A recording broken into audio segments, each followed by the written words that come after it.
السلام علیکم ورحمۃ اللہ وبرکاتہ۔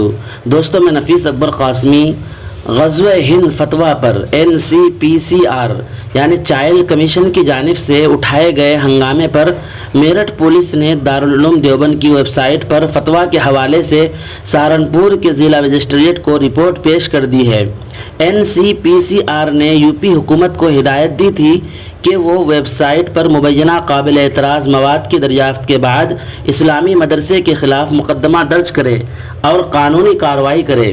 اس ضمن میں سہارنپور کے قائم مقام SSP ابھیمانیو مانکلک نے تصدیق کی کہ رپورٹ سہارنپور کے ضلع مجسٹریٹ ڈاکٹر دنیش چندر کو پیش کر دی گئی ہے۔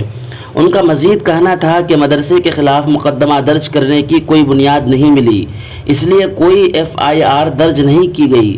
وہیں دارالعلوم دیوبند کے ترجمان اشرف عثمانی نے فون پر ہندوستان ٹائمز سے بات کرتے ہوئے کہا کہ ادارے میں جمعرات کو ختم ہونے والے شورا اجلاس میں اس معاملے کو پیش کیا گیا۔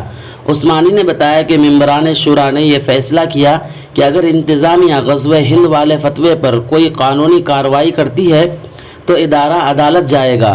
ترجمان اشرف عثمانی نے مزید بتایا کہ یہ فتویٰ 2008 میں ادارے کے فتویٰ ویب سائٹ پر اپلوڈ کیا گیا تھا اور اس میں صرف حدیث کا حوالہ تھا۔ غزوہ ہند کے بارے میں ادارے یا کسی مفتی نے اس پر کوئی تبصرہ نہیں کیا تھا۔ دوستو، ویڈیو کے تعلق سے آپ کا کیا خیال ہے؟ ایک پیارا سا کمنٹ کر کے ضرور بتلائیں۔ اگر ابھی تک آپ نے ہمارا چینل سبسکرائب نہیں کیا ہے تو ضرور سبسکرائب کریں۔ پھر ملتے ہیں کسی نئی ویڈیو کے ساتھ۔ السلام علیکم ورحمۃ اللہ وبرکاتہ۔